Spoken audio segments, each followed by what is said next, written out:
chapter 43. And now it came to pass that the sons of Alma did go forth among the people to declare the word unto them. And Alma also himself could not rest, and he also went forth.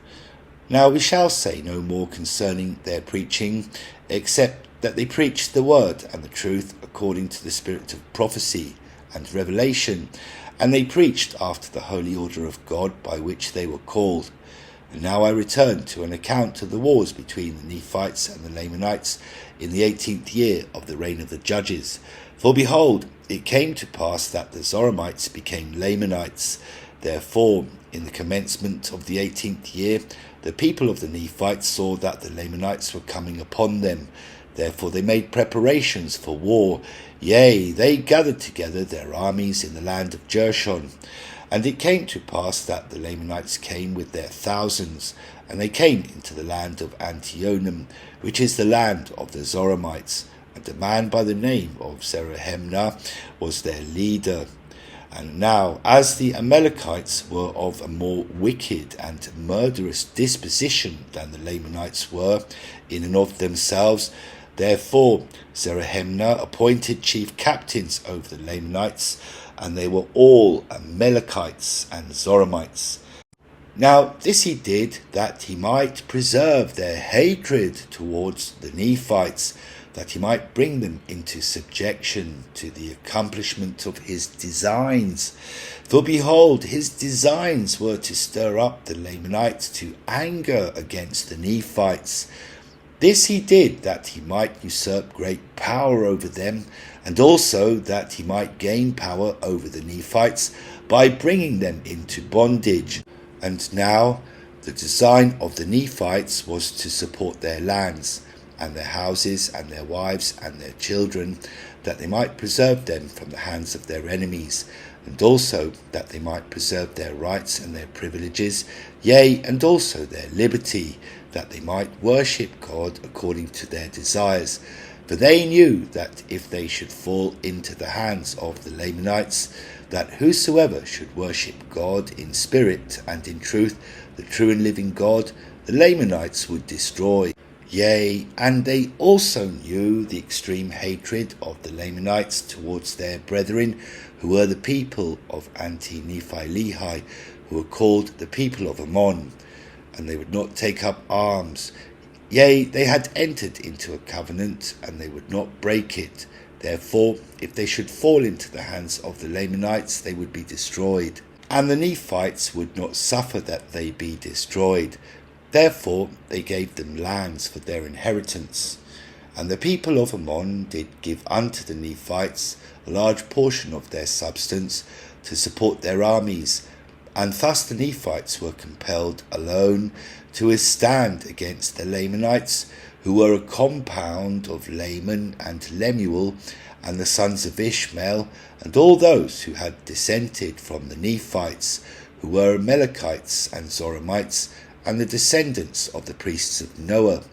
Now those descendants were as numerous nearly as were the Nephites, and thus the Nephites were obliged to contend with their brethren, even unto bloodshed.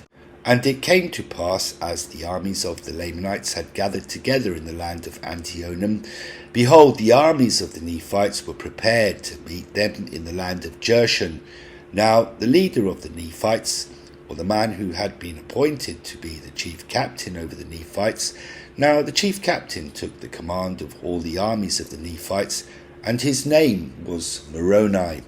And Moroni took all the command and the government of their wars, and he was only 25 years old when he was appointed chief captain over the armies of the Nephites. And it came to pass that he met the Lamanites in the borders of Jershon, and his people were armed with swords and with scimitars and all manner of weapons of war. And when the armies of the Lamanites saw that the people of Nephi, or that Moroni, had prepared his people with breastplates and with arm shields, yea, and also shields to defend their heads, and also they were dressed with thick clothing, now the army of Zarahemnah was not prepared with any such thing. They had only their swords and their scimitars, their bows and their arrows, their stones and their slings. And they were naked, save it were a skin which was girded about their loins. Yea, all were naked, save it were the Zoramites and the Amalekites. But they were not armed with breastplates nor shields.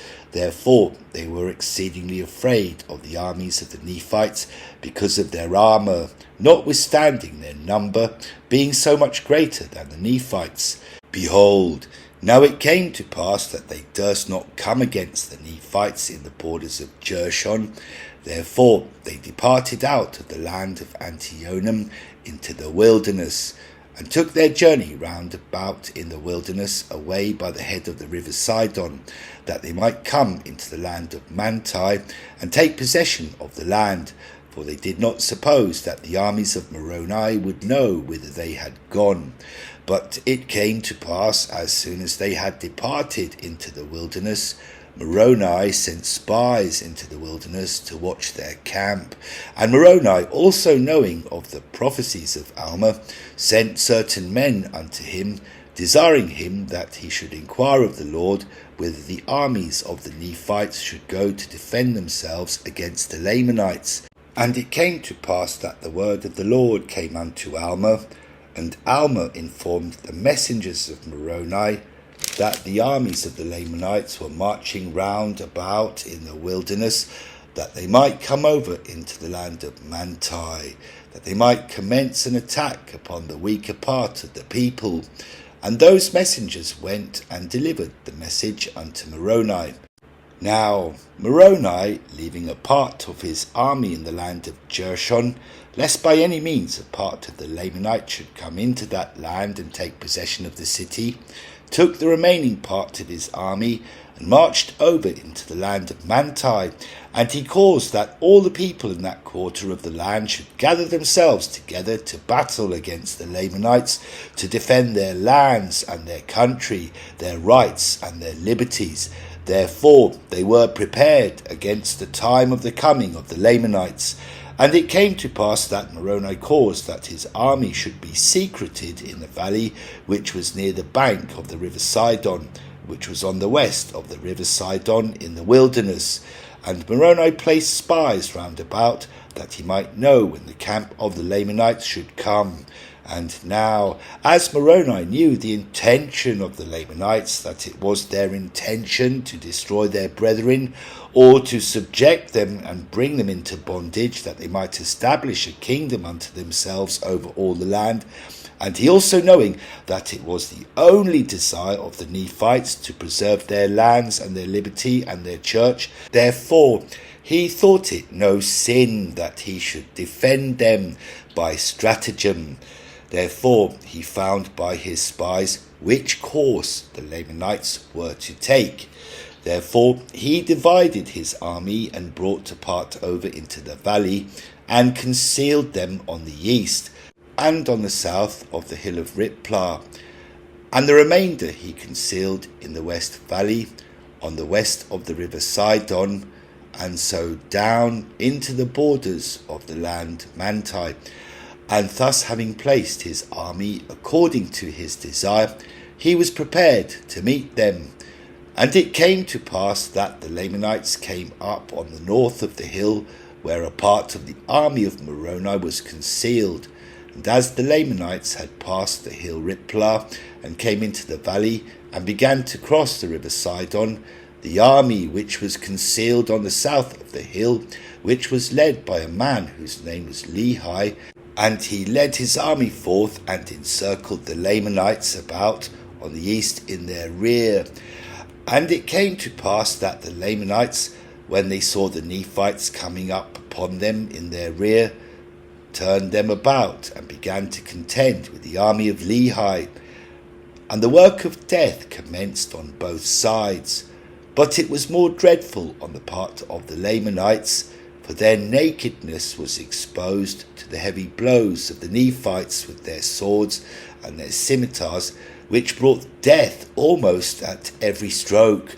While on the other hand there was now and then a man fell among the Nephites by their swords and the loss of blood, they being shielded from the more vital parts of the body, or the more vital parts of the body being shielded from the strokes of the Lamanites by their breastplates and their arm shields and their head plates. And thus the Nephites did carry on the work of death among the Lamanites. And it came to pass that the Lamanites became frightened because of the great destruction among them, even until they began to flee towards the river Sidon. And they were pursued by Lehi and his men, and they were driven by Lehi into the waters of Sidon. And they crossed the waters of Sidon, and Lehi retained his armies upon the bank of the river Sidon, that they should not cross. And it came to pass that Moroni and his army met the Lamanites in the valley on the other side of the river Sidon, and began to fall upon them and to slay them. And the Lamanites did flee again before them towards the land of Manti, and they were met again by the armies of Moroni. Now in this case the Lamanites did fight exceedingly. Yea, never had the Lamanites been known to fight with such exceedingly great strength and courage, no, not even from the beginning. And they were inspired by the Zoramites and the Amalekites, who were the chief captains and leaders, and by Zarahemnah, who was their chief captain, or their chief leader and commander. Yea, they did fight like dragons, and many of the Nephites were slain by their hands.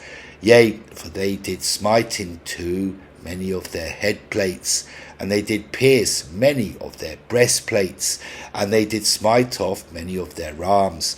And thus the Lamanites did smite in their fierce anger. Nevertheless, the Nephites were inspired by a better cause, for they were not fighting for monarchy nor power, but they were fighting for their homes and their liberties, their wives and their children, and their all, yea, for their rights of worship and their church. And they were doing that which they felt was the duty which they owed to their God. For the Lord had said unto them, and also unto their fathers, that inasmuch as ye are not guilty of the first offence, neither the second, ye shall not suffer yourselves to be slain by the hands of your enemies.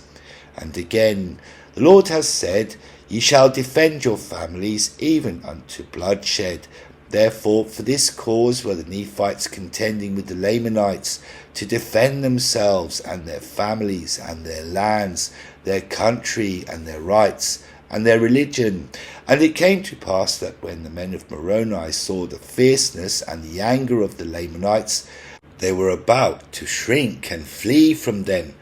And Moroni, perceiving their intent, sent forth and inspired their hearts with these thoughts, yea, the thoughts of their lands, their liberty, yea, their freedom from bondage.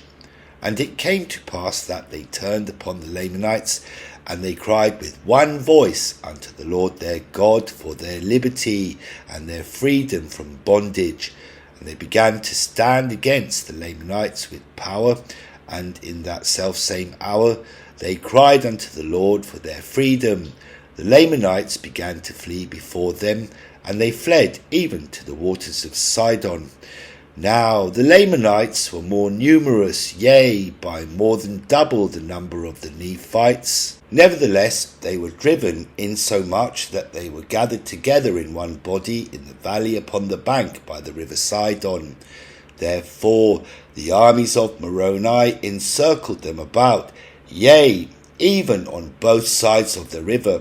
For behold, on the east were the men of Lehi. Therefore, when Zarahemnah saw the men of Lehi on the east of the river Sidon, and the armies of Moroni on the west of the river Sidon, that they were encircled about by the Nephites, they were struck with terror. Now Moroni, when he saw their terror, commanded his men that they should stop shedding their blood. Chapter 44. And it came to pass that they did stop, and withdrew apace from them. And Moroni said unto Zarahemnah, Behold, Zarahemnah, that we do not desire to be men of blood. Ye know that ye are in our hands, yet we do not desire to slay you. Behold, we have not come out to battle against you, that we might shed your blood for power. Neither do we desire to bring anyone to the yoke of bondage, but this is the very cause for which ye have come against us. Yea, and ye are angry with us because of our religion. But now ye behold that the Lord is with us, and ye behold that he has delivered you into our hands. And now I would that ye should understand that this is done unto us because of our religion and our faith in Christ. And now ye see that ye cannot destroy this our faith.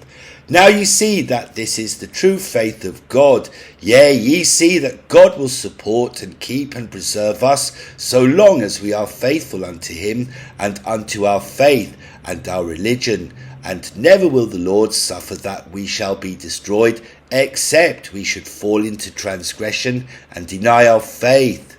And now, Zarahemnah, I command you in the name of that all-powerful God who has strengthened our arms, that we have gained power over you by our faith, by our religion, and by our rites of worship, and by our church, and by the sacred support which we owe to our wives and our children, by that liberty which binds us to our lands and our country, yea, and also by the maintenance of the sacred word of God, to which we owe all our happiness, and by all that is most dear unto us.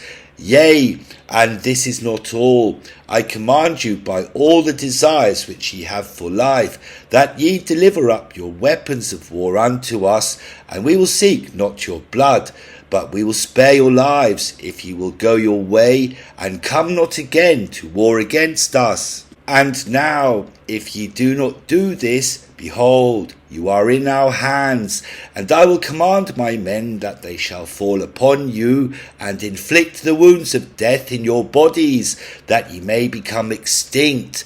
And then we will see who shall have power over this people. Yea, we will see who shall be brought into bondage.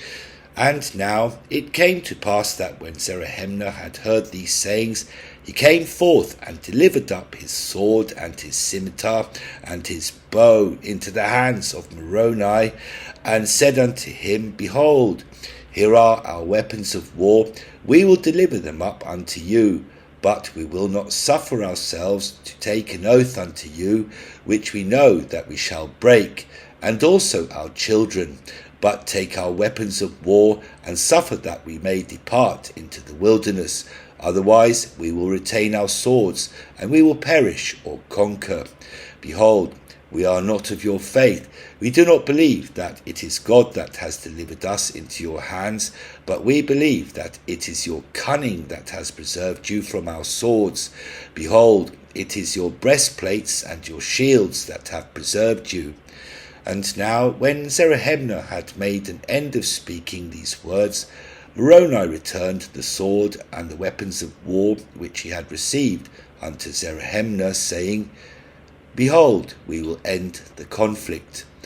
Now I cannot recall the words which I have spoken, therefore, as the Lord liveth, ye shall not depart, except ye depart with an oath, that ye will not return again against us to war. Now as ye are in our hands, we will spill your blood upon the ground, or ye shall submit to the conditions which I have proposed. And now, when Moroni had said these words, Zarahemnah retained his sword, and he was angry with Moroni, and he rushed forward that he might slay Moroni. But as he raised his sword, behold, one of Moroni's soldiers smote it even to the earth, and it broke by the hilt. And he also smote Zarahemnah, that he took off his scalp, and it fell to the earth. And Zarahemnah withdrew from before them into the midst of his soldiers. And it came to pass that the soldier who stood by, who smote off the scalp of Zarahemnah, took up the scalp from off the ground by the hair, and laid it upon the point of his sword, and stretched it forth unto them, saying unto them with a loud voice, Even as this scalp has fallen to the earth, which is the scalp of your chief, so shall ye fall to the earth, except ye will deliver up your weapons of war, and depart with a covenant of peace. Now there were many, when they heard these words, and saw the scalp which was upon the sword, that were struck with fear. And many came forth, and threw down their weapons of war at the feet of Moroni, and entered into a covenant of peace. And as many as entered into a covenant, they suffered to depart into the wilderness. Now it came to pass that Zarahemnah was exceedingly wroth, and he did stir up the remainder of his soldiers to anger, to contend more powerfully against the Nephites. And now Moroni was angry because of the stubbornness of the Lamanites. Therefore he commanded his people that they should fall upon them and slay them. And it came to pass that they began to slay them. Yea, and the Lamanites did contend with their swords and their might. But behold, their naked skins and their bare heads were exposed to the sharp swords of the Nephites. Yea, behold, they were pierced and smitten. Yea, and did fall exceedingly fast before the swords of the Nephites. And they began to be swept down, even as the soldier of Moroni had prophesied. Now Zarahemnah, when he saw that they were all about to be destroyed, cried mightily unto Moroni, promising that he would covenant, and also his people with them, if they would spare the remainder of their lives, that they never would come to war again against them. And it came to pass that Moroni caused that the work of death should cease again among the people. And he took the weapons of war from the Lamanites, and after they had entered into a covenant with him of peace, they were suffered to depart into the wilderness. Now the number of their dead was not numbered because of the greatness of the number. Yea, the number of their dead was exceedingly great, both on the Nephites and on the Lamanites. And it came to pass that they did cast their dead into the waters of Sidon, and they have gone forth and are buried in the depths of the sea.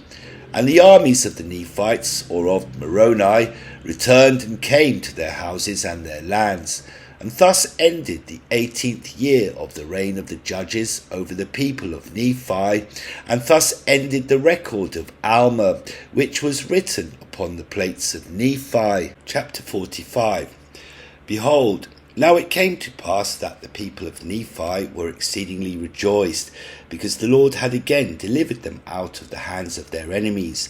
Therefore they gave thanks unto the Lord their God. Yea, and they did fast much and pray much, and they did worship God with exceedingly great joy. And it came to pass in the 19th year of the reign of the judges over the people of Nephi, that Alma came unto his son Helaman, and said unto him, Believest thou that the words which I spake unto thee concerning those records which have been kept? And Helaman said unto him, Yea, I believe. And Alma said again, Believest thou in Jesus Christ, who shall come?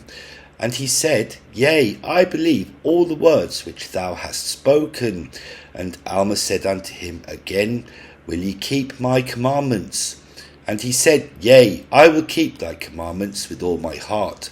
Then Alma said unto him, Blessed art thou, and the Lord shall prosper thee in this land. But, behold, I have somewhat to prophesy unto thee, but what I prophesy unto thee ye shall not make known. Yea, what I prophesy unto thee shall not be made known, even until the prophecy is fulfilled. Therefore write the words which I shall say. And these are the words, Behold, I perceive that this very people, the Nephites, according to the spirit of revelation which is in me, in 400 years from the time that Jesus Christ shall manifest himself unto them, shall dwindle in unbelief. Yea, and then shall they see wars and pestilence, yea, famines and bloodshed, even until the people of Nephi shall become extinct. Yea, and this because they shall dwindle in unbelief, and fall into the works of darkness and lasciviousness, and all manner of iniquities. Yea, I say unto you, that because they shall sin against so great light and knowledge, yea, I say unto you, that from that day even the fourth generation shall not all pass away before this great iniquity shall come. And when that great day cometh, behold, the time very soon cometh, that those who are now, or the seed of those who are now numbered among the people of Nephi, shall no more be numbered among the people of Nephi. But whosoever remaineth and is not destroyed in that great and dreadful day shall be numbered among the Lamanites, and shall become like unto them, all save it be a few, who shall be called the disciples of the Lord. And them shall the Lamanites pursue, even until they shall become extinct. And now, because of iniquity, this prophecy shall be fulfilled. And now it came to pass that after Alma had said these things to Helaman, he blessed him and also his other sons, and he also blessed the earth for the righteous sake.